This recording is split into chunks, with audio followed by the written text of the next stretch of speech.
excited to invite you guys here tonight to the ADA Basics and Disability Etiquette training with Emily Schumann, who is the director of the Rocky Mountain ADA Center.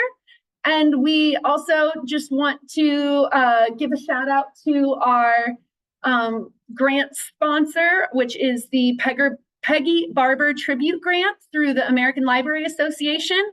All of our VisABILITY programming is through that grant, so we're extremely grateful for those funds as well. So I will truly just pass it over to Emily here, but thank you for being here. All right, thank you very much, Michaela, and thanks everyone for being here today. I'm excited to talk to you about the basics of the Americans with Disabilities Act, and then discuss some principles of disability etiquette. So making sure that we know those respectful ways to interact with people with disabilities when we encounter them in our lives. So before I begin, I do always have to include just a little disclaimer, which is just to say that everything I talk about today should not be considered formal legal advice. It should only be considered informal guidance. The Rocky Mountain ADA Center is operated by the University of Northern Colorado, so we are based out of Colorado, and we're also funded by the National Institute on Disability, Independent Living, and Rehabilitation Research. So just to tell you a little bit more about the Rocky Mountain ADA Center and what we do, we are one of 10 federally funded ADA centers across the country that exist, that we work all together as part of what's known as the ADA National Network. And we just provide information, guidance, training, and research on the Americans with Disabilities Act. And so we are Region 8. We serve Colorado, Utah, Wyoming, North Dakota, South Dakota, and Montana. And really, you know, our whole goal is to help people understand what their rights are under the Americans with Disabilities Act, as well as what organizations' responsibilities are under the law. So we're strictly information and education. We're not an enforcing agency, and we're also not an advocacy agency. So, of course, we can refer people on to those entities if they need that assistance. But, you know, our role is really just to be that educational resource for people when they need to understand a little bit more about the ADA and how it applies to them. So one of the biggest things I want to leave you with in terms of our services and what we have to offer you is we provide free technical assistance or answers to questions. So during the week, we staff a phone line and we have information specialists who are available to take calls and answer whatever questions you might have about the ADA and how it applies to you. So, you know, what are my rights? Am I being discriminated against? You know, what does my organization need to do? Our information specialist can answer all of those questions. And that is a free service. And so it's available by the phone, you know, over the phone, as well as email. We have a website chat feature on our website. You can, you know, find us on social media and connect with us there. So lots of different ways people can get their questions answered. And of course, we have lots of resources and materials that we put out there, you know, answers to frequently asked questions about the ADA. We have a great blog and a podcast as well. So if any of those things are interesting to you, I would certainly encourage you to check those out as you desire. Okay, so let's jump into today's topic. So our learning objectives for today are going to be to discuss the prevalence of disability and why the ADA and disability access matters. We're going to overview the history and the purpose of the Americans with Disabilities Act. And we're going to discuss those basic legal obligations under certain organizations. So what do organizations have to do and how are people with disabilities protected by this law? And then finally, we'll, towards the end, talk about the fundamentals of disability etiquette. So again, just those best practices for making sure that we're respectfully interacting with and, you know, being inclusive of people with disabilities. So I always want to mention, you know, that I want to make sure that you get the most out of this training. So please do feel free to ask questions. Hopefully Michaela can help moderate questions that are coming to the room. And then of course, for the people online, you're welcome to put questions in chat or use the raise hand feature. as well. And then I always acknowledge that sometimes you might not have questions that come up now, but something might come up for you later. So I will leave you with my contact information as well so that you can have that and reach out to me later on if something, if a new question arises later. Okay, so let's start with just a brief video to introduce the ADA, and then I'll dig into it a little bit more in depth. Oh, hello there. Have you heard of the Americans with Disabilities Act, the ADA? Yeah, the ADA is a law that prohibits discrimination against people with disabilities. This law ensures that people with disabilities are able to fully enjoy all aspects of society. Things such as employment, private business, state and local government organizations, public accommodations and services. The ADA defines a person with a disability as someone who has a physical or mental impairment that substantially limits one or more major life activities, or a record of such an impairment. For example, a person who has had cancer but is now cured or in remission, or being regarded as having such an impairment. For example, a person with burn scars who's not impaired in any way, but is discriminated against because someone assumed they were impaired. Major life activities are things that most people can do with little or no difficulty, such as caring for oneself, seeing, hearing, eating, walking, speaking, learning, communicating, and working. Major life activities also include the operation of a major bodily function. These are things like the functions in our organ systems. The ADA's definition of a person with a disability is meant to be broad. Each person is different, and disabilities vary from person to person. Another thing to note is that the ADA still applies even if medication or medical equipment can be used to relieve the effects of a disability. Not all disabilities are alike, and some are more obvious than others. For example, someone who uses a walker or a wheelchair has a visible disability. But there are also disabilities that can be difficult to see, such as asthma, depression, or diabetes.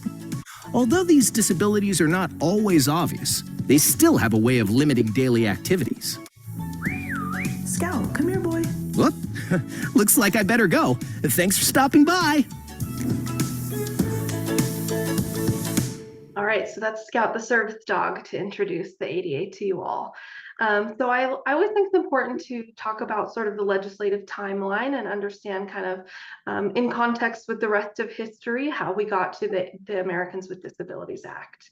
So the disability rights movement really kicked off after the 1964 passage of the Civil Rights Act, which protects people with lots of different identities and various protected classes, but notably did not include disability in that list of protected classes. So over time, various other laws were passed to kind of strengthen and bolster protections for people with disabilities. So in the 60s and early 70s, we have the Architectural Barriers Act and the Rehabilitation Act. And both of these laws provide both facility and program accessibility requirements for federal organizations and organizations that receive federal funding.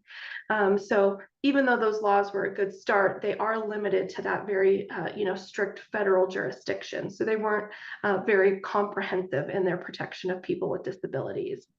In 1975, we see the passage of the Individuals with Disabilities in Education Act. So this is still a law today that helps to protect particularly children in school as they are navigating the school system with a disability. And then in 1976, the Higher Education Act amendment was passed to include students with disabilities. In 1986, we see the passage of the Air Carrier Access Act, which provides protection against discrimination for people during air travel.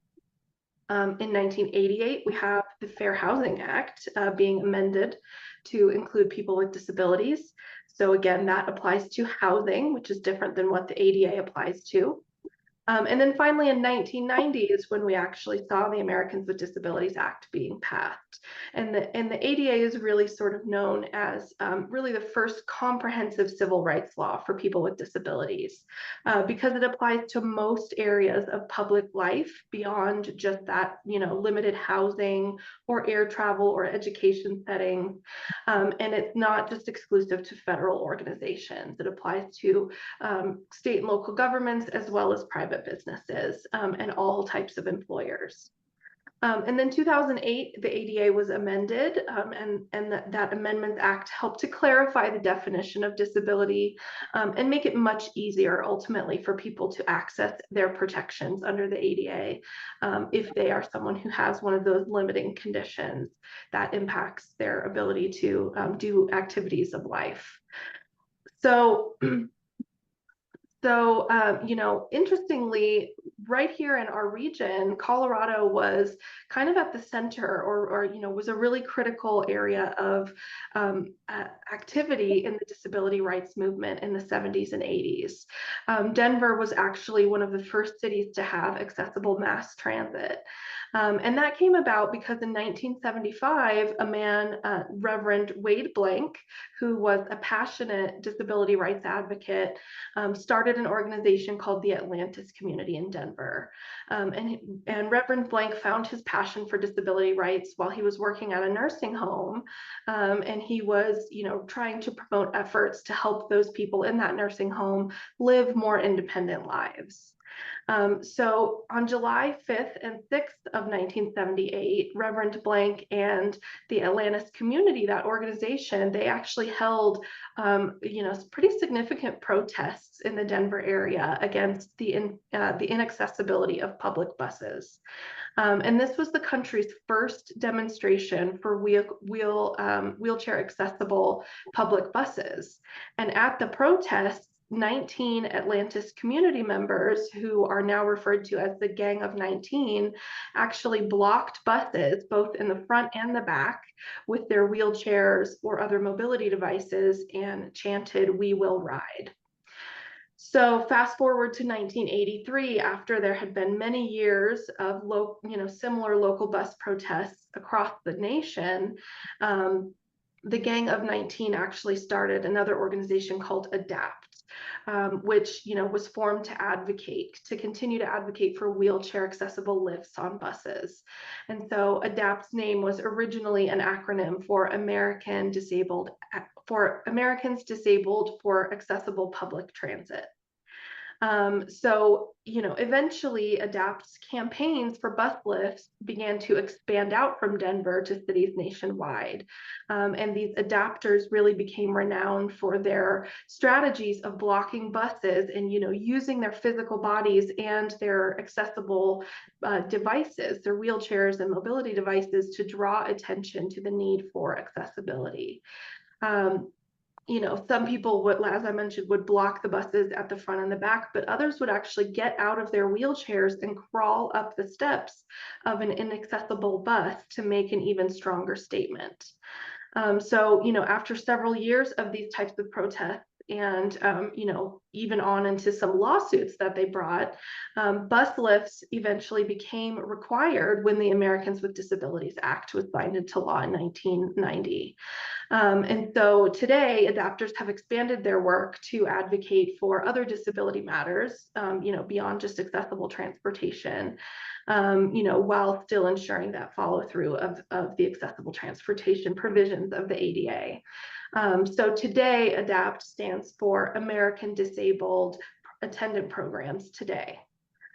So the work of these adapters really showed how powerful it can be to do this type of demonstration and protest in order to get legislation and get lawmakers to make change. And so drawing inspiration from that work, we fast forward to March 12th of 1990. So the ADA at this point had been introduced in Congress, but it was pretty certain that lawmakers would stall on passing the bill if people with disabilities did not make a strong statement as to the continued need for a strong, comprehensive civil rights law of their own. So to symbolize the barriers that, continued to confront disabled people, more than 60 activists abandoned their crutches, wheelchairs, power chairs, and other mobility assistance devices and began crawling up the stone steps that lead to the Capitol building. And Jennifer Keelan, who you see pictured here as an 8-year-old with cerebral palsy, wearing a red and white bandana around her head, declared, "I'll take all night if I have to." And so she's famously, this is probably the most famous picture that you can find of this is called the Capitol Crawl, this event. And this very quickly brought attention to the ADA and, definitely motivated lawmakers to move forward with passing the law. So this happened in March, and then shortly thereafter, in July of 1990, President George H.W. Bush signed the Americans with Disabilities Act into law. And, as I mentioned, the ADA is a civil rights law. So it is a civil rights law that affirms the inherent dignity of people with disabilities in America. And when we refer to civil rights laws, these are laws that exist as a legal guarantee for all Americans with disabilities to have equal opportunity in most areas of public life. And the civil rights law delivers on that promise of equal opportunity by prohibiting discrimination. And so that discrimination is prohibited in, areas of public life like jobs, schools, transportation, public and private places that are open to the general public. And again, the purpose of the ADA is simply to make sure that the people with disabilities have the same rights and opportunities as everyone else. So the ADA is divided into 5 titles or chapters, and we'll go through each title shortly. And each of those chapters relates to a different area of public life. One thing that I think is important to note, well, 2 things. First of all, the ADA is descriptive rather than prescriptive. So what that means is that the ADA doesn't always prescribe what to do in every single situation. So, the idea is that it really could not have been as comprehensive as it is if it had to predict every possible experience by people with disabilities, every change in technology, every change in society. So rather it's left pretty sort of open-ended or descriptive. So it really just describes that overall goal of non-discrimination, and then it allows some flexibility for how that's interpreted and how it applies in each individual situation. And so for that reason, the law, by design, applies very much on a case-by-case basis. So we always say there's no one-size-fits-all solution with the ADA. And you'll often hear questions about the ADA the answer will start with "it depends," right? Many times the way the ADA is interpreted, it depends on all of those individualized factors, the person with the disability, their, specific limitations, how they experience the world, the organization that they're, working with, or the employer, and, the type of employer, the resources of that employer. So lots of different factors involved in how the ADA is interpreted and applies to each individual. And again, that's really done by design because, we always say if you've met one person with a disability, you've met one person with a disability. So always important to acknowledge that, there's just no blanket solution or one-size-fits-all solution when it comes to accommodating and making sure people with disabilities are not discriminated against. So another thing I think it's important to note about the ADA is that it's not an affirmative action or entitlement program. So when we talk about the ADA, we talk a lot about equal access to opportunities, and that's also known as equity. But a lot of people do get that, get equity a little bit confused with equality. And so it's important to understand how equity and equality differ. So when people are treated identically, everyone gets the same thing, but we don't consider their individual needs, that is equality, but that doesn't necessarily accomplish equal opportunity. Of course, we know that some people will have to work much harder to be able to participate in society, and others might be left out entirely. So equity, on the other hand, means that we do account for those social differences so that everyone can have equal access. Now, equal access does not necessarily guarantee identical outcomes. So the goal here is really to remove the barriers that people with disabilities face so that they can have a fair shot at participating in society. But sometimes that does look like people with disabilities get different things. And sometimes that looks like, taking into account their individualized needs and giving them exactly what they need to participate. But again, the bottom line is that the ADA is not about financial gains or handouts or special privileges. It's simply about equity. And remember, equity is where everyone gets what they need versus equality, where everyone simply gets the same thing, regardless if it's what's needed or what's necessarily right for them. Okay, so who has rights under the ADA? Obviously, to be protected or covered by the ADA, a person has to be a qualified individual with a disability. So that means that they have to meet the definition of disability, as the ADA defines it. And so you heard this in the video, but I'll go over it again. The ADA's definition of disability is a physical or mental impairment that substantially limits a major life activity. And it also provides protection from discrimination against people who have a record of such an impairment or people who are regarded as having such an impairment. And so you heard some good examples of those in the video that you were shown. Someone with a record of an impairment might be like someone who had a medical condition, but was maybe treated, or that condition is controlled with medication, but they still have those disability protections. And being regarded as having an impairment, means that you're not actually impaired in any way, but you might look different for some reason, and people treat you as having some sort of disabling impairment. And so really in that situation, the only thing that actually impairs the person is the attitudes and treatment of others. So it's important to remember that in the context of the ADA, disability is a legal term rather than a medical one. And so again, it's because it's got a legal definition. This is a very broad definition. One of the first things that people tend to ask me about disability is, I have this condition. Is that on the list of applicable, conditions for disability? But there is no such list. So there's no exhaustive list of certain conditions or diagnoses that qualify a person as having a disability. Remember, each condition that we have, no two people are going to experience that the same way. So you and I could both have depression, and one of us might be substantially limited in major life activities and the other might not.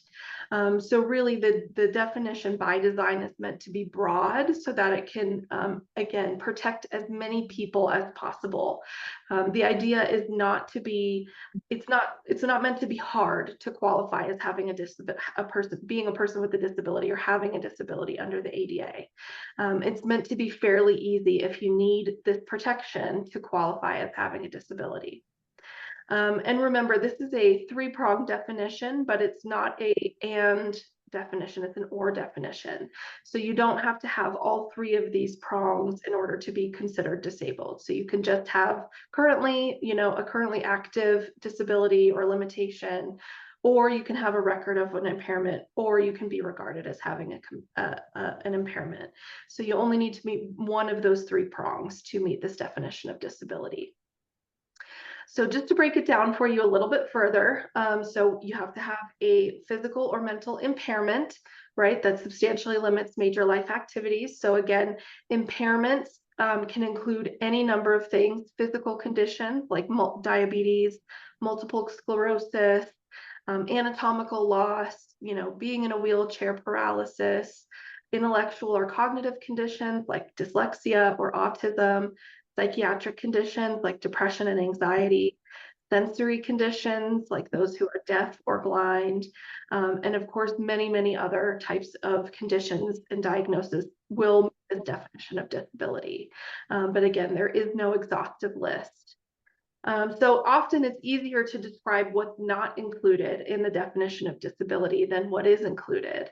And so, an impairment does not include simple physical characteristics. So things like the color of your hair or, whether or not you have freckles. It does not include normal deviations in height, weight, or strength, common personality traits. So we like to say being a jerk is considered a disability.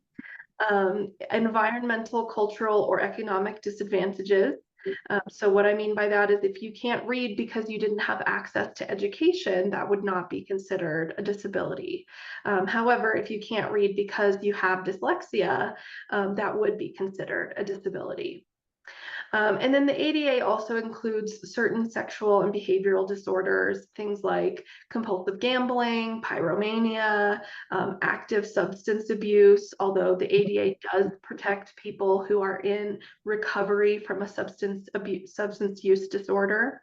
And a couple of other conditions of that nature are specifically excluded from the ADA's definition of disability. So when we talk about an impairment is substantially limiting to the ability of a person to perform major life activities, what we mean is as compared to most people in the general population. But that doesn't mean that an impairment has to completely prevent or even severely restrict a person from being able to perform those major life activities. And a disability can also be episodic, so things like epilepsy, for an example. So someone with epilepsy might not be substantially limited constantly, but of course, when they do have those episodic seizures, they are substantially limited. And so that would certainly qualify under the definition of disability. Nonetheless, not every impairment, as I mentioned, will constitute a disability. It really has to do with the impact of that disability on that one individual's life. And so when we make these determinations, we are not basing it on, rigorous testing or, we're using common sense in order to make these analysis. So we're not putting people through, testing or, scientific analysis to determine whether they're substantially limited. This determination is based in common sense. And we can also ignore the use of mitigating measures, right? So even if you can use a medication or some sort of assistive technology to help mitigate those symptoms of a disability, that doesn't mean that a person no longer qualifies for protections under the ADA. And so, of course, there's always an exception or some limitation with the ADA. And so under this definition, the only mitigating measure that is taken into consideration is the use of ordinary eyeglasses. And so if your eyeglasses result in no substantial limitation to a major life activity, your ability to see, then in this case, that would not constitute a disability under the ADA. So finally, to break down this last part of that definition, so we have an impairment that substantially limits a major life activity. And again, this is something that most people in the general population can perform with little or no difficulty. And there's, similar to diagnoses, there's no exhaustive list of major life activities, but they do include things like working, speaking, breathing, doing manual tasks, walking, seeing, self-care, hearing, and learning.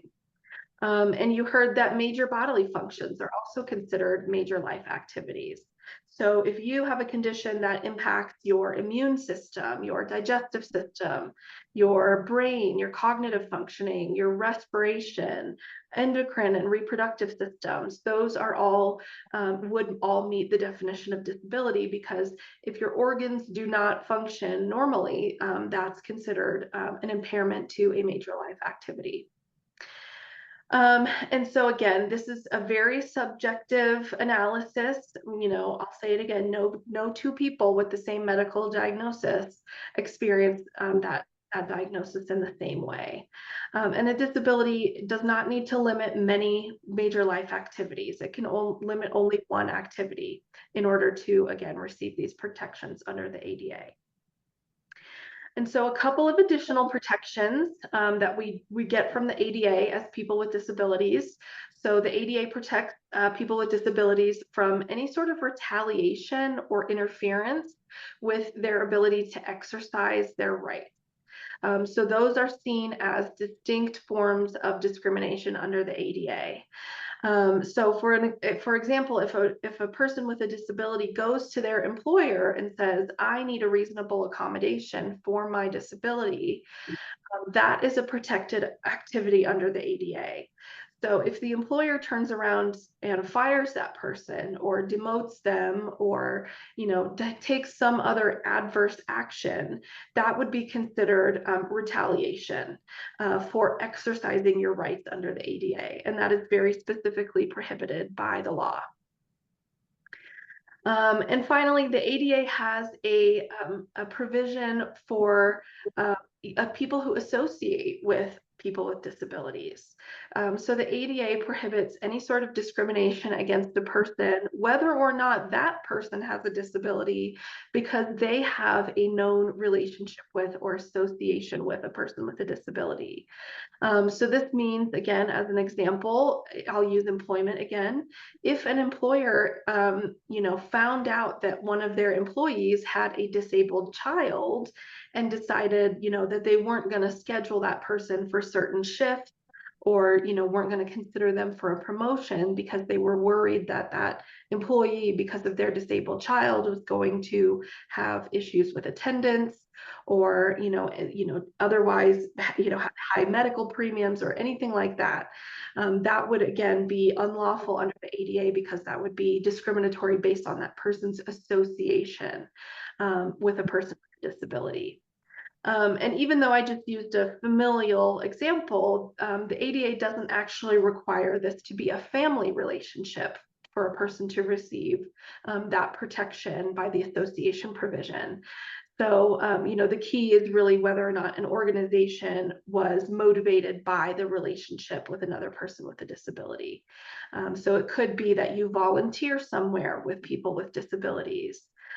Or you have a roommate or a neighbor that you associate with who has a disability. And so if an organization takes adverse action because of that association with the disability, that again is very specifically prohibited by the ADA. Okay, so we understand who the ADA protects. So let's look at, how many of those people are there? How many people are we actually dealing with here? So in America, it's estimated that about 61 million adults have a disability, or about 26% of the adult population. And so you can figure out from that number that that's about 1 in 4 people in America are estimated, or adults in America are estimated to have disabilities. And we can further break that down. 13.7% have serious difficulty walking or climbing stairs. 10.8% have serious cognition difficulties. 5.9% are deaf or have difficulty hearing, and 4.6% are blind or have difficulty seeing. So this is the statistics kind of in America, but I also think it's important to understand a little bit closer to home, right? So based on the American Community Survey 2022 5-year estimates, it's believed that about just over 2,000 of the city of Brookings' 23,000 residents, or about 9.7% of the Brookings population, have disabilities. And so, about 917 people are estimated to have serious difficulty walking or climbing stairs. Just over 1,000 people are estimated to have serious cognition difficulties. 701 people are estimated to be deaf or have serious difficulty hearing. And 373 people are believed to be blind or low vision in your community. And in addition to that, another just over 1,000 residents may have disabilities that impact their ability to perform self-care tasks or live independently. So that kind of gives you an idea of, the prevalence of disability right there in the Brookings community. Okay, so when we think about disability as an identity, one of the most important things I think we can say about disability is that disability is an identity that any one of us can gain at any time. So it's usually not a question of if, but more likely when and how. We all know accidents happen, illnesses happen, and all of us will experience a change in ability as we age. So if you think about disability as a minority group, people with disabilities actually make up the largest minority group in the country and in the world. But even still, we believe in the sort of disability rights community that those numbers I just showed you of estimated numbers of people with disabilities are probably lower than the reality. And there's a number of reasons for that. Primarily people often choose to keep that identity private. So people might know that they're, disabled, but they're afraid of the stigma or, stereotypes that come along with that. So maybe they just don't choose to identify that to others. Sometimes people don't really take on the label of disability, even though they might understand that they have, a medical condition. I might know that I have a mental health condition. I might know that I, deal with depression and anxiety, but I might not resonate with that label of disability. And so I might not be counted in these surveys that are, determining how many people with disabilities there are. And, we also know that there's often people who have a lack of access to, medical care. And so people are underdiagnosed or undiagnosed. And so also don't end up being counted in these types of surveys. So lots of reasons to think that there might be, more people with disabilities out there in the world than we really even realize. And again, stigma does play a pretty big factor in why people might choose not to, report or identify themselves as disabled. So, we really think that one way to kind of break that stigma is by viewing disabilities as the product of an inaccessible world, rather than a product of an individual's condition and the limitations they experience. And so that's actually known as the social model of disability, which suggests that if environments were constructed in a way that was accessible for people with disabilities, they wouldn't be restricted or as restricted from full participation in society around them. So in other words, disability is not the limitation of self, but it's the limitation of the environment that we're in. And so the social model of disability pretty closely aligns with the ADA because it's all about creating a more accessible world rather than expecting people with disabilities to adapt to an inaccessible world.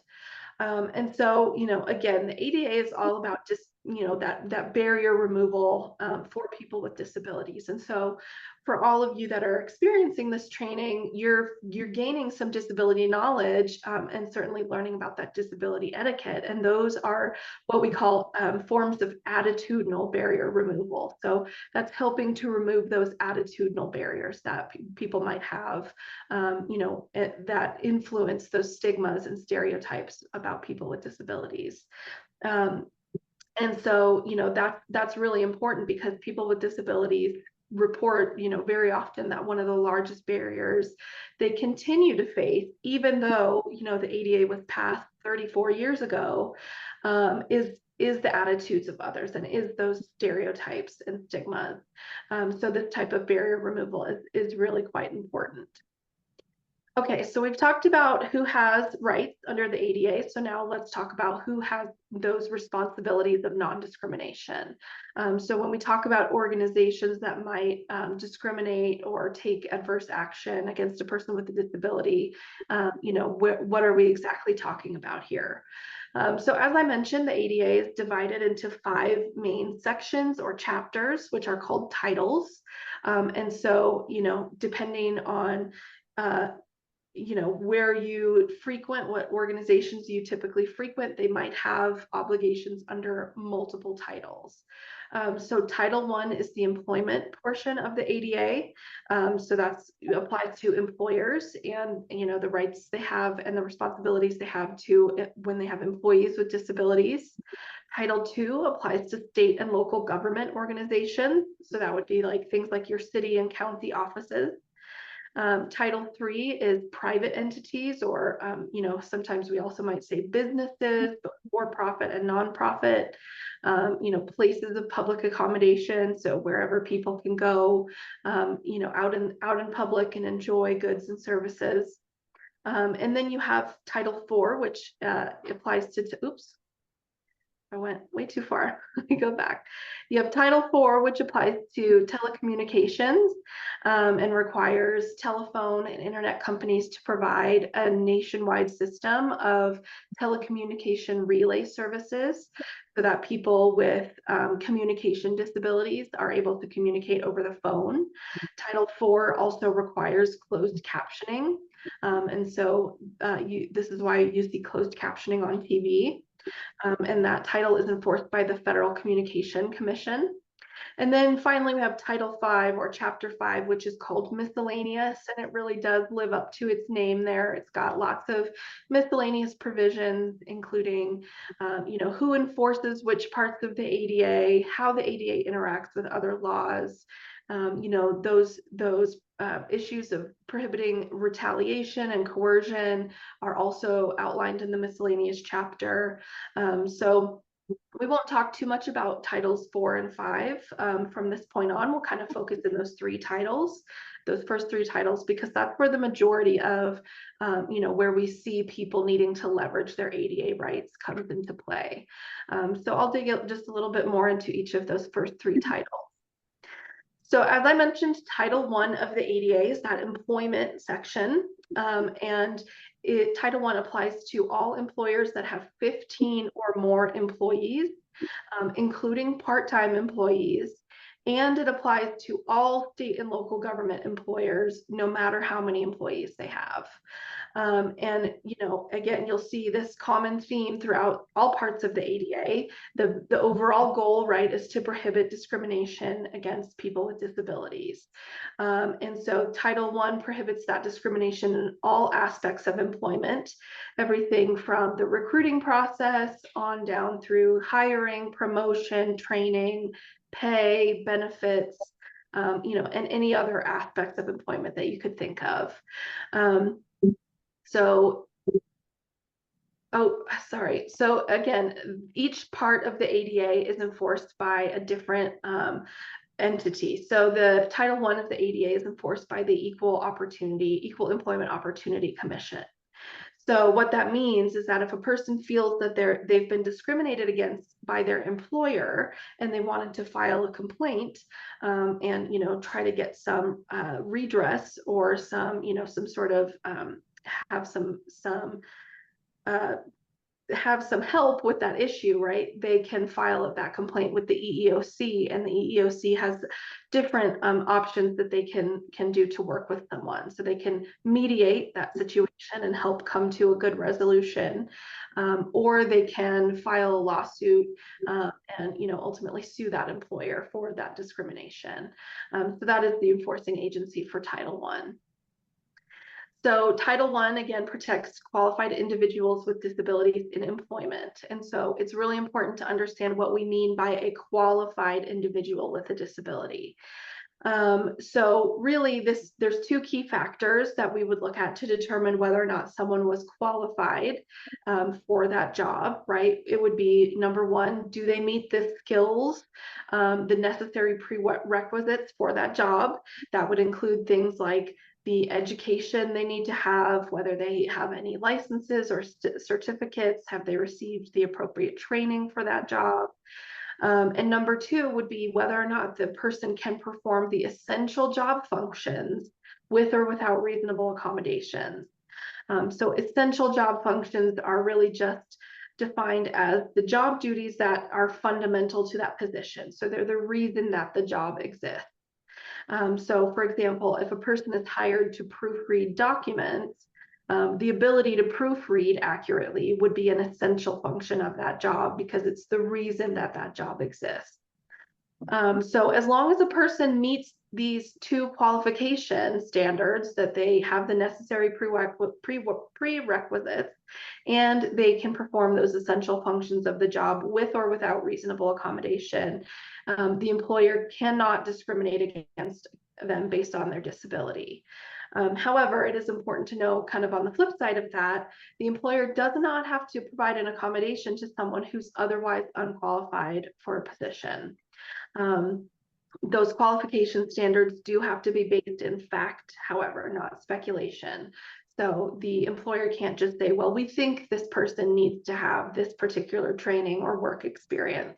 They have to be able to prove that that training and experience is necessary for that job. So there's lots we could talk about in each of these titles. Remember, this is a basic overview, but the main thing that comes up for people in Title I is this idea of reasonable accommodations. So employers have to provide reasonable accommodations to the known physical or mental limitations of a qualified applicant or employee with a disability. And so reasonable accommodations are simply defined as any sort of adjustment or modification that would be provided by an employer to make it possible for the person with a disability to do their job. So of course, depending on the needs of that individual employee or applicant, reasonable accommodations vary person to person. But they can include a wide variety of things, everything from providing a flexible work schedule, changing a person's work environment, providing that person, the employee with the disability, specialized hardware or software. And reasonable accommodations don't mean that an employer has to lower their quality or production standards. They just have to make it possible for that person with the disability to be able to perform their essential functions of the job in whatever way is needed for them because of their disability. And employers never have to provide people with personal use items, either like hearing aids or glasses, and they don't have to do things like remind anybody to take their medication or provide unlimited time off as an accommodation, for example. So those would be things that would be considered kind of unreasonable requests. So both the employee and the employer have responsibilities when it comes to reasonable accommodations. So typically the employee with the disability has to make their employer aware of their need for a reasonable accommodation because of a disability. There's no formal process for disclosure under the ADA, but many organizations, many employers do have some sort of accommodation process or policy in place. So typically your HR department or supervisors are the best place to find out that process. So number one, typically employees have the responsibility of requesting an accommodation or disclosing that they have a need for that, that accommodation. If the disability is not obvious, then an employer can request documentation of a disability to verify the need for the accommodation. So typically that's not going to be, your full medical history or, extensive information about diagnosis or names of disabilities or medications that are taken. Most of the time that would just look like a very simple doctor's note that would say, yes, this person has a disability as defined under the ADA. Here's the work task that they are experiencing an issue with, and here's the doctor's recommendation on what type of accommodation might help. So once the employer has verified that need, if the need is not immediately obvious, then from there, it's important that the employer and the employee participate, in sort of what we call the interactive process, which is really kind of a two-way discussion of, determining what is going to be the most effective accommodation for that employee. How can we keep them engaged in employment? Ultimately, the decision of which accommodation to implement ultimately lies with the employer, but as long as it's effective. However, it's almost always best for employers to give primary consideration to the accommodation that is requested by the employee. Because of course, we know that usually the person with the disability knows what's best for them and what's going to be most effective for them. And so again, with the ADA, there's always exceptions. So the ADA does not require that employers make reasonable accommodations for employees if the accommodation that's requested would pose an undue hardship on the operation of that business. And an undue hardship is simply something that's creates significant difficulty or expense. And it's a pretty hard exception to qualify for. So it would have to be something that's really expensive or really difficult to provide. But typically employers don't normally get away with just always claiming undue hardship. And even if the thing that was requested is genuinely an undue hardship, the employer still has an obligation and a responsibility to try to find another accommodation that would work for the employee with the disability. So again, as I mentioned, there's lots more we could talk about with employment non-discrimination under the ADA, but as this is just an overview, that's the main thing to know, is that employers have to provide reasonable accommodations to qualified employees and applicants with disabilities. So next we'll look at Title 2 and 3 of the ADA. So Titles 2 and 3 have a lot of overlap. So we're going to talk about them in the ways that they overlap for the most part, and then I'll tell you, a couple of the ways that they differ. But again, I'll mention Title II applies to all state and local government agencies. So your city and county offices, the public library would be included in this. Most public schools and universities are also included as well. And similar to the rest of the ADA, it prohibits discrimination against people with disabilities in all of the programs, activities, and services that are offered by that public entity. Title II is also the part of the ADA, I mentioned at the beginning, that has specific requirements for accessible public transit. So going back to the beginning, this is where we see those standards for having bus lifts in mass transit. In your intercommuter or into your commuter public transit system. So those standards are included here. And this part of the ADA is enforced by the Department of Justice. So similar process here. If you had an issue, if a person was, facing discrimination, they would file a complaint with the U.S. Department of Justice to have help with that. So Title III, on the other hand, you could kind of think of it as, kind of two sides of the same coin. Title III applies to places of public accommodation like hotels, restaurants, bars, theaters, grocery stores, banks, etc. And again, prohibits discrimination based on the basis of disability and all of the goods and services offered by that place of public accommodation. And so a place of public accommodation has a more broad definition, which is just simply most businesses or buildings that offer goods and services to the public. And again, this is both for-profit and nonprofit. And so typically if an organization is receiving private funding, they have to follow these Title III requirements. And so this is also enforced by the U.S. Department of Justice. Okay, so I'll go over all kinds of general responsibilities that you find in both Title II and Title III. So this applies whether you're dealing with a bank or a public school, for example. So generally speaking, entities have to be able to provide individuals with disabilities the same opportunities as provided to all other individuals. So for example, theaters, should not restrict individuals with a disability only to attending select performances. So everybody has to receive the same access and same opportunities. It is permissible for special programs to be provided for individuals with disabilities, if that's necessary for equal opportunity, but it's important that people with disabilities are not required to accept special programs, and they can't be excluded from regular programs. So an example of that would be, let's think of a museum maybe that hosts a sensory-friendly night at the museum for people with autism, maybe where there's quieter music, darker lights, things that are help with some sensory overload that people with autism might experience. So they certainly can provide and offer that program, but they wouldn't be able to tell a person with autism, you can't come to the regular, museum open hours because we have this special program for autistic people. Okay, so some more general responsibilities here. So Title II organizations and Title III entities can't impose any sort of eligibility criteria that either screen out or tend to screen out people with disabilities, unless it can show that those requirements are necessary.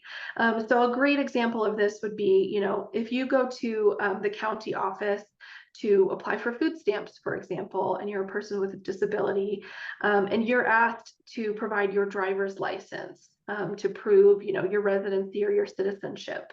Well, not all people with disabilities have a driver's license. Lots of people with disabilities have conditions that would limit their ability to drive. So many people have state IDs instead. So requiring people to provide a driver's license is actually an example of an eligibility criteria that would tend to screen out people with disabilities.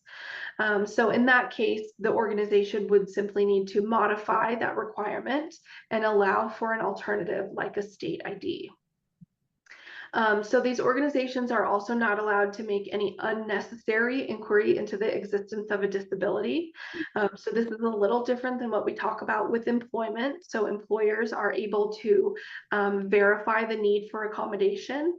But if you go into, the museum and you say that you need some, modification, you need to bring your service animal, for example, they have two questions that they're allowed to ask a person who has a service animal, which are, is this a service animal needed for a disability? And what work or task has it been trained to perform?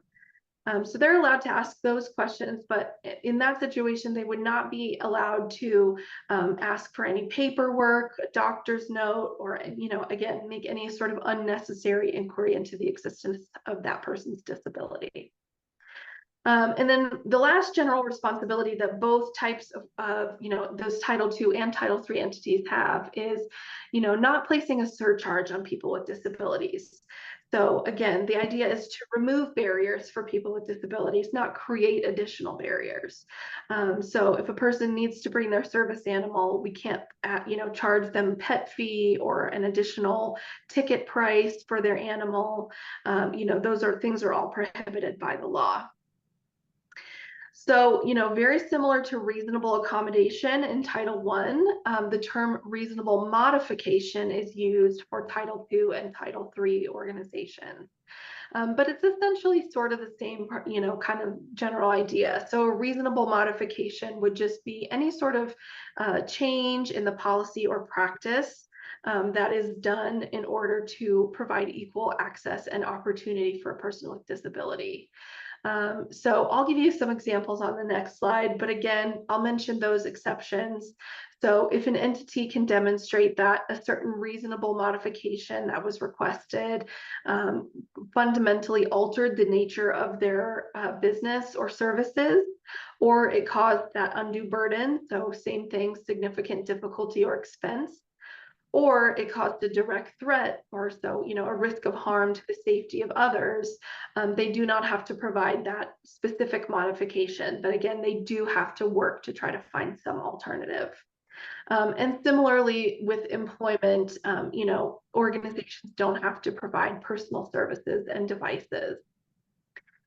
So some examples of reasonable modifications that might be expected of a Title II or Title III organization are things like permitting a service animal into a place of public accommodation, even though they generally don't allow animals. So a building might have a no pets policy, but they have to modify that policy in order to allow someone to bring in their service animal. So we talked about modifying the driver's license policy, right, to allow for proof of identification outside of a driver's license. Another good example might be modifying a no outside food or drink policy.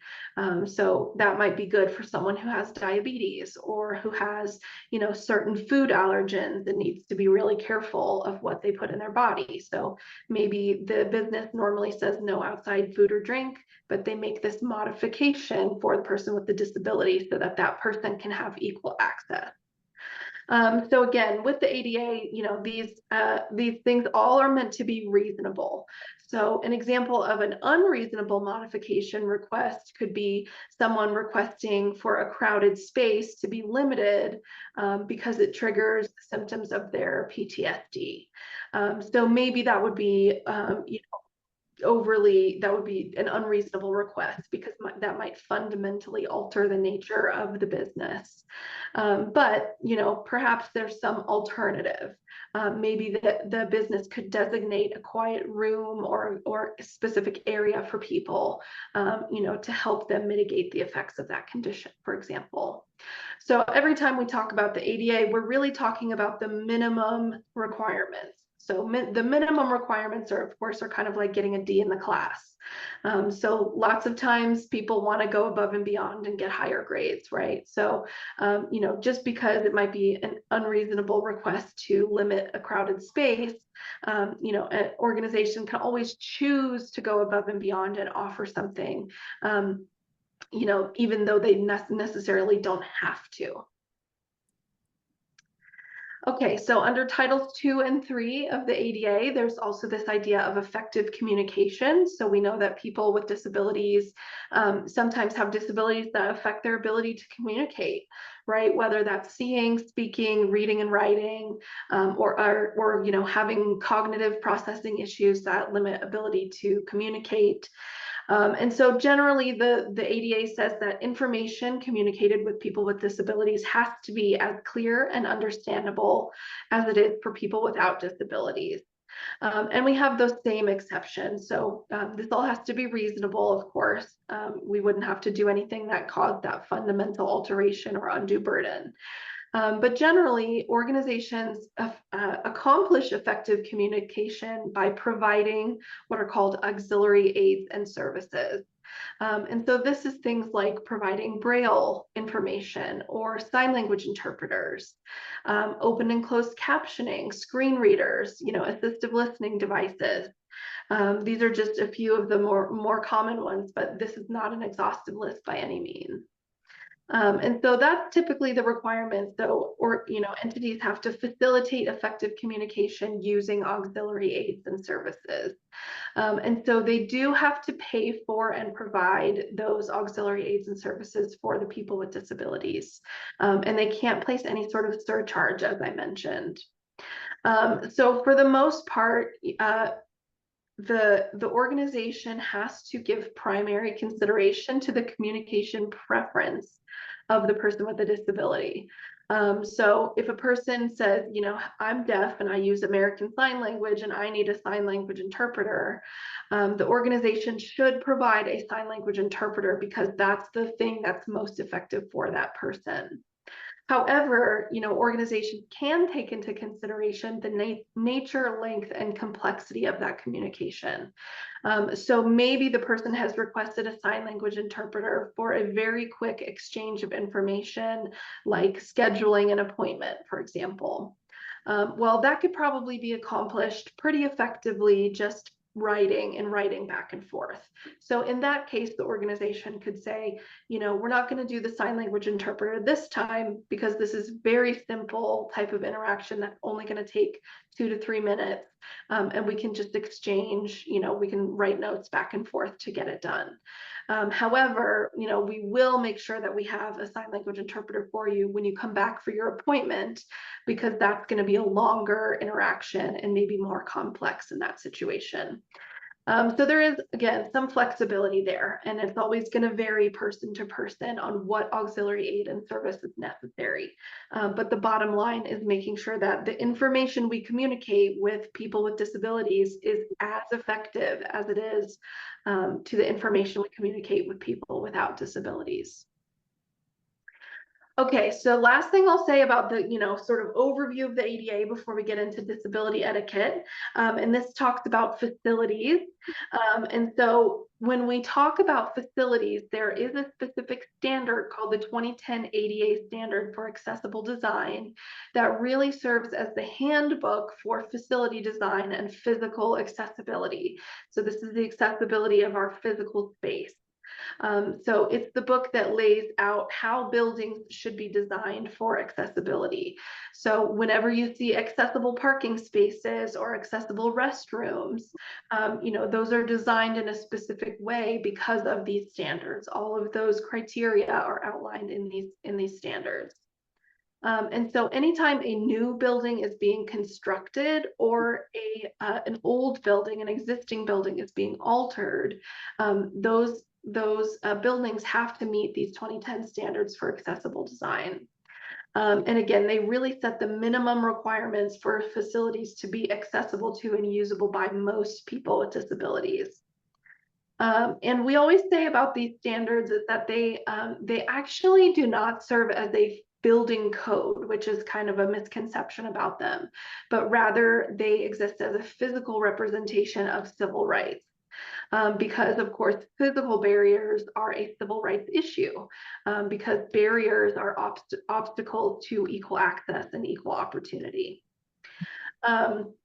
So that's all I will say about overview of the ADA. As I mentioned, there's lots and lots to know about the ADA. So I anticipate some of you might have questions and want to follow up on some of these topics.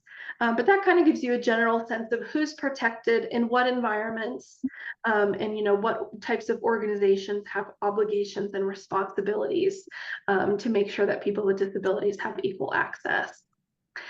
All right, so important that we understand how we treat people with disabilities. So what are those ways, respectful ways to interact with people with disabilities? So again, I'll kick us off with another short video with Scout the service dog, and then we'll talk about those disability etiquette fundamentals. Hi there. Did you know that there are 56.7 million people with a disability in the United States? That's 1 out of every 4 people, making up the largest minority group in the United States. Learning respectful ways to interact with people with disabilities is a great way to ensure people can fully be a part of our communities. People with disabilities are individuals, and everyone is different. The best way to know how someone wants to be treated is to simply just ask them. It is always better to ask than to make assumptions. It is fairly common for stereotypes to influence us when interacting with people with disabilities. Our culture has taught us, often incorrectly, certain assumptions about people with disabilities. The best way to combat this tendency is to see every person as an individual. Stereotypes can limit how we perceive and value people with disabilities. For example, seeing them as heroic and inspirational communicates low expectations of people with disabilities. This frames the disability as something to overcome rather than a natural part of human life.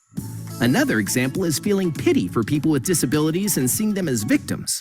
People with disabilities want to be treated like everyone else and be appreciated for their strengths. All situations call for flexibility, patience, creativity, and open communication. Let's go over some fundamentals of disability etiquette. Focus on individuality. Have patience. Ask, don't assume. Treat people with respect and dignity. It's important to remember that people with disabilities are individuals with families, jobs, hobbies, likes and dislikes, problems and joys. While the disability is an integral part of who they are, it alone does not define them.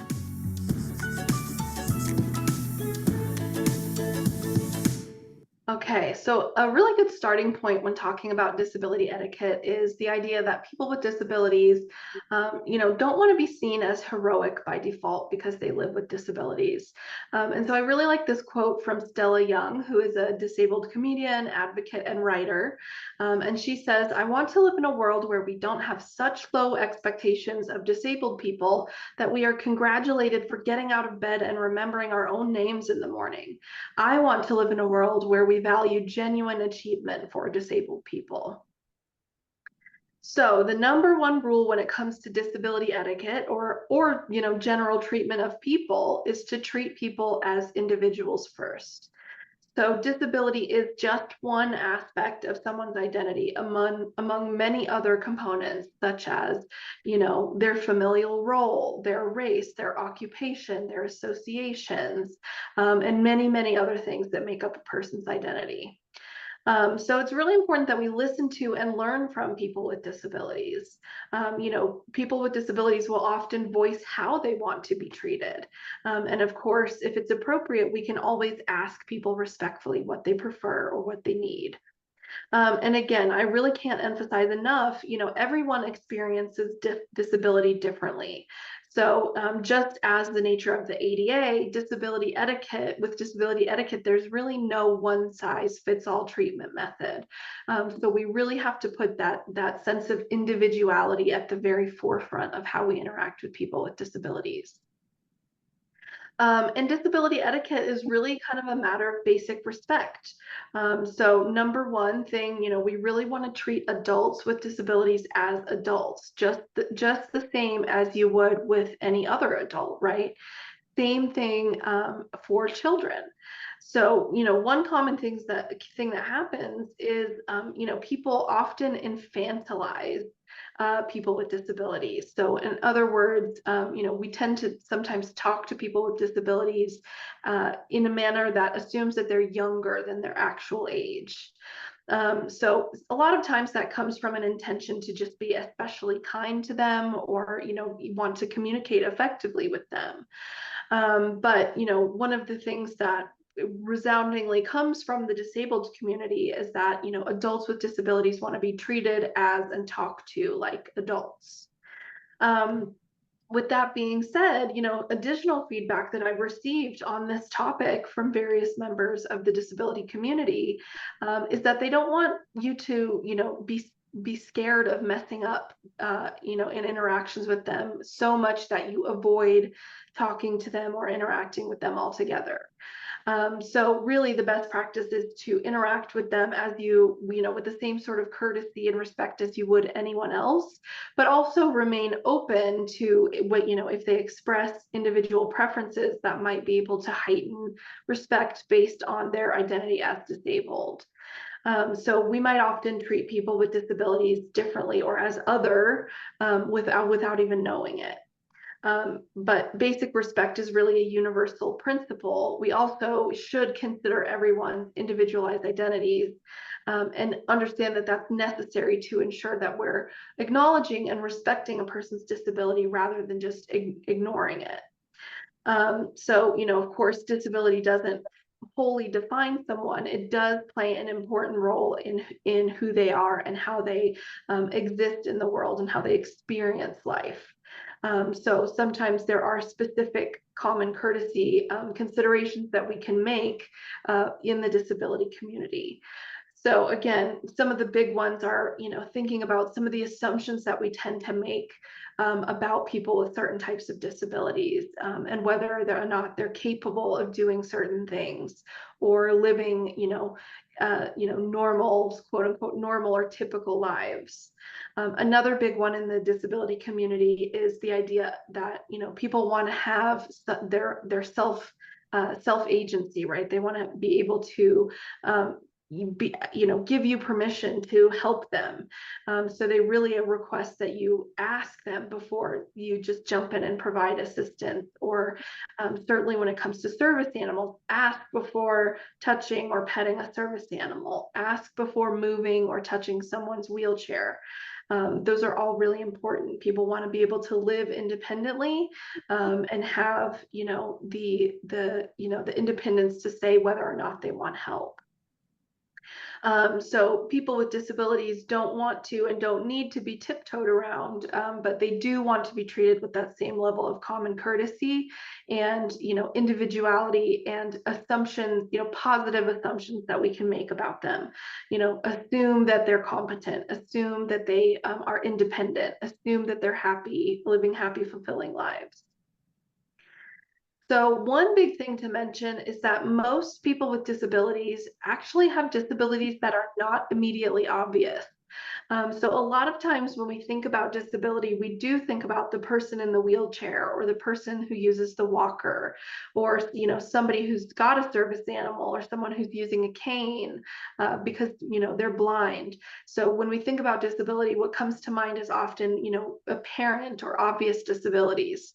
But actually, the vast majority of people who have disabilities that do not present any signs on the outside of that person. So it's not readily apparent that they have a disability. So think about all of those different types of conditions that could affect a person's bones or muscles or nerves or cells or their cognition. Right. So it is often, something that we might not know about other people, and we might be in the community interacting with people with disabilities a lot more often than we realize. So people might, choose to keep their identity as a person with a disability private, but people might share that with you. And if that's the case, it's really important to believe what people say, believe that their stated conditions and limitations are real. When people let us know that they have some sort of limitation, like, if we're walking with them and they say, hey, I need to sit down, or I need to pause for a second and catch my breath, it's important to follow those people's lead. And, again, just recognize that even though it might not, quote unquote, look like they're disabled, they probably are experiencing some genuine limitations that are impacting them. Right. And because we can't see people, disability isn't written on everybody's forehead. It's important that we assume that more people that we interact with have disabilities than we think, or love someone with a disability. Right. So because of that, I think it's also really important to avoid, sort of harmful statements, what I call harmful disability statements. And I'll give you some examples. So we have some things like providing unsolicited medical advice. So things like my friend swears by these vitamins, or have you tried yoga? It can be harmful to speak as if recovery is the only option, or that it's the best option. So I'm praying they'll find a cure for you soon. It can be harmful to cast doubt on credibility, right? So, everybody feels a little sick sometimes. It can be harmful to make accusations of faking. You don't look disabled, or, you're just trying to take advantage, you're just trying to get the best parking spaces, right? Or I wish I could bring my pet with me everywhere. Policing a person's language can be harmful. So when we say to someone, I wish you'd stop calling yourself disabled, yeah, I have a little depression too. That's not a disability. Right? Policing that disability language, or using non-disabled flippant language. So, when we say things like, oh gosh, I'm so OCD about where things are on my desk, or I really just had a dyslexic moment there. So those can be harmful, as they might minimize or diminish a person's experience who genuinely has one of those conditions.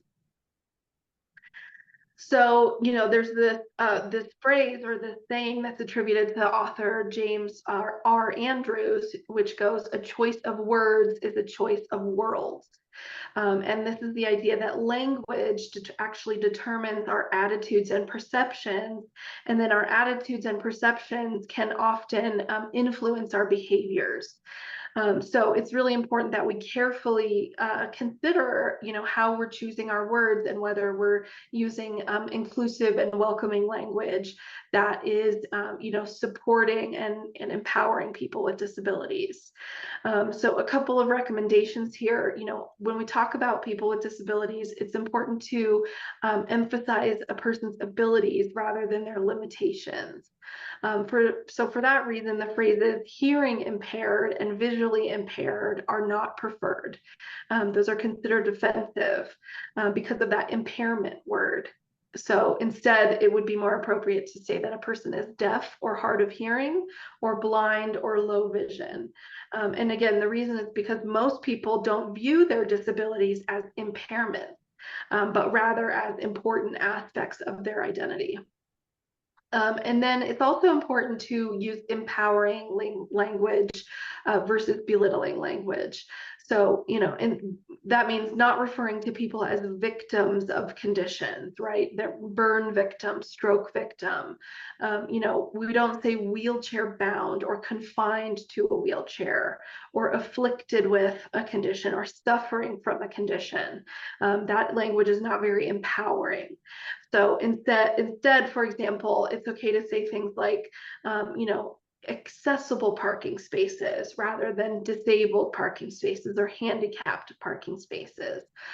Same thing goes for, accessible restrooms or accessible lifts.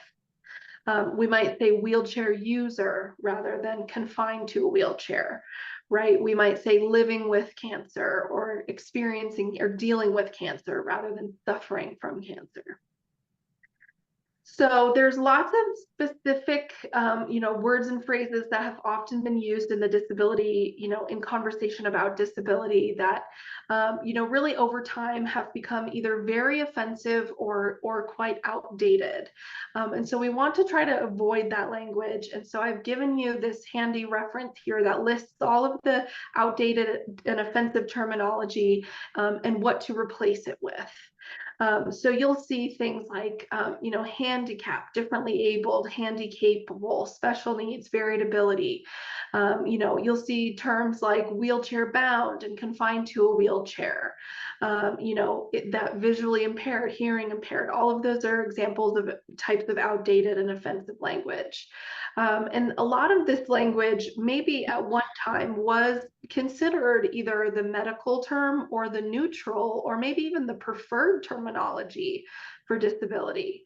But over time, those terms tend to actually perpetuate harmful stereotypes about disability. And actually, some of the most offensive terms like mental retardation, midget, some of those most offensive terms have actually been used over time, and have a very deep rooted history in being used to oppress and discriminate against people with disabilities. And then there's terms like, differently abled and special needs, varied ability, which are usually used with very good intentions, right? Those are usually terms that were developed by non-disabled people to really emphasize the strength and hopefully to counteract the negative associations with disability. But they often end up feeling patronizing to people with disabilities because they're really considered kind of euphemistic in disability culture. And euphemisms are typically used to reinforce stigma, right? So those are considered euphemisms that reinforce discomfort with disability and reinforce the implication that disability is a negative and undesirable state rather than just a natural part of the human condition. So rather than saying differently abled or handy-capable, it's perfectly fine to just use the word disability. And so I'll share one more quote with you here. Disability is not a dirty word. Words like differently abled, special needs, and handy-capable actually diminish and erase disability from the picture. Having a disability is not something to be ashamed of, and such euphemisms deny the existence of disability and reinforce the stigma surrounding disability rather than embracing it as a valued aspect of diversity. And that comes from Dr. Anjali Forber-Pratt, who is a Paralympian and the director of the National Institute on Disability, Independent Living, and Rehabilitation Research. So we're getting close to wrapping up here, so I will leave it there and hopefully leave a couple minutes for questions if anybody has them. But once again, I promised I would give you my contact information in case anybody wants to follow up. I should say also, I will share these slides with Michaela. So hopefully you can follow up with Michaela to get copies of the slides if you are interested. Or you're, again, welcome to reach out to me. I'll send them to you directly. And reach out if you have any other questions or I could be of assistance in any other way. So with that, I'll say thank you. I really appreciate your time and attention today. We've got a few minutes for questions. Michaela, do you have any final thoughts or anything else you wanted to share? My only thing before questions is if you are in the room, I did give you guys an event survey because this is a grant sponsored event. I love feedback. So if you have anything positive, negative, whatever that you want to tell me about this event, please fill out that survey. It's always helpful for me to know what we did well and what we can do in the future. And then otherwise, if you're on Zoom, I can put that in the chat in a sec, but otherwise, I think let's open it up for questions. Anyone have anything they would like to ask, whether in Zoom or in person? You talked about putting a doctor's statement as one way of identifying that there is a disability. Are there other ways of identifying? Okay, so did you hear that? No, if you could repeat it. that'd be Perfect. Yeah, that's fine. I figured I don't have my camera up today and I figured. Okay, so the question is, you had mentioned back when we were talking about employment, how proof of disability could be used, you could use a doctor's note. Are there other ways to quote unquote like have that proof of disability? Yeah, definitely. So it doesn't have to be a doctor's note. It could be some sort of documentation from another qualified professional, such as a therapist, counselor, independent living specialist, rehabilitation professional. So typically those are the types of documents that we normally see. Certainly if you have some sort of documentation from maybe the Social Security Administration or, the VA is another common one. Those can be used. What I would recommend is, if somebody is working through that process, again, get a hold of our information specialist. And they can help walk you through kind of what to do specifically. And then there's another really great organization called the Job Accommodation Network. And they also help individuals get through that process. And that can include helping you understand what types of documentation can be used to support the need for an accommodation. I have a clarifying question about employment, like the disclosure of a disability. So say you're hired, life is great, and then you realize, oh, I didn't disclose my disability, but this job is not working for me without an accommodation. Can you still ask for an accommodation even though you didn't say at the get-go, hey, I have XYZ? Yes, absolutely. So Okay. there's no obligation to disclose a disability at the start of employment if you don't think you need an accommodation. People have the right to keep that information private. Sure. So nobody has to disclose until they need an accommodation. So at that point, if they need an accommodation, that's the best point at which to finally make that disclosure or let the employer know. But nobody could get in trouble, or that's not breaking a rule or being dishonest by any means. Okay, thank you. You're welcome. Great question. Any other questions in the room or on Zoom? I see there's a couple folks on Zoom still. Anyone else? Ken? We have an increasingly international, often younger workforce, some of whom come in from places with poor health care, but they also have social and religious and, what would you say, identity within their culture limitations. How do we help them communicate their needs? So, okay, so I'll kind of condense and rephrase. So he is asking for those who are like immigrants? Question? From all over the world. How do we empower people to communicate when there are further barriers beyond disability? There's language barriers and so on and so on. Is that kind of what you're saying? Okay, there we go. Yeah, that's a really interesting question. So we have definitely seen that other cultures do understand disability differently. Sure. So sometimes a culture does not see disability as a physical limitation. Some cultures see disability as almost like a punishment from God, for example. There are other models of disability. So I think just having an awareness of the fact that sometimes other cultures interpret disability differently can be helpful.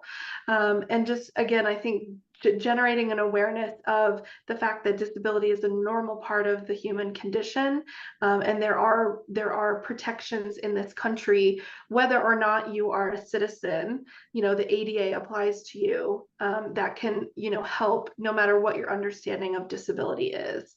So again, I think with any language barrier, it's always helpful to communicate with that person in their preferred or their you know, first language, and then it could be helpful to just explain, you know, whatever your understanding of disability is. Here's how it's defined in this, you know, under the ADA, and here's the protections that you would have in this country. So case by case, of course, but that would be kind of my general advice that I could give there. Thank you. Anyone else have any further questions? Yes, sir. Churches and religious houses for these things like under Title 3 or 4. So churches and other places of worship. Very good question. So churches are generally exempt from the ADA's provisions. So any sort of religious establishment is exempt. And you know, so that no matter what type of religion they are exempt there. And also private membership organizations are exempt. So really good question. The ADA does not apply in those environments. Sure. Doesn't mean they can't try, though. Yeah, they could always go above and beyond. Right? Yes. Anything else? Thank you all for questions. I love when there's questions. Otherwise, I have to make them all up myself. Anything? One more, Ken? Are there countries that may not rate as developed who are ahead of us on helping people with disabilities, even though there may be second or third world countries? So just kind of the state of disability accommodations and such in other countries. Do they have ideas we can use? Sure. And not just first world, but second and third world countries? Okay, so who around the world is doing good disability work? Yeah, lots of other countries are doing great disability work. So there's, you know, most other developed countries that you could think of, you know, the European countries, Australia, Canada, all have really strong disability rights laws that are very similar kind of to the ADA. You know, there's a young man that I'm aware of. His name is Corey Lee, and he does a blog online called Curb Free with Corey Lee, where he's a wheelchair user and he travels all over the country. And so that gives really good insight as to, you know, what is the accessibility of things in other countries. But many other nations have disability rights on their radar and are doing specific things in their countries. Thank you. Okay, well, anything else? No? Yay! Thank you so much, Emily. Yeah, thank you so much. I'm glad to be here anytime. Yes, of course. Well, that wraps today's VisABILITY education event. However, there is another coming up. Oh, I may have messed up the date because we were going to have it in October and now we might be rescheduling. But there's more to come. We will still have a talk with the South Dakota State Library's Accessible Library Services sector about their services. And then at some point in 2025, hopefully we will have a documentary screening that y'all can come to and we'll have a discussion with. So we have 2 more big events coming up before this grant wraps. So hope to see y'all there. Thank you so much, Emily, and you have a great evening. Thank you. I will. You too. Yep. Bye-bye. Bye.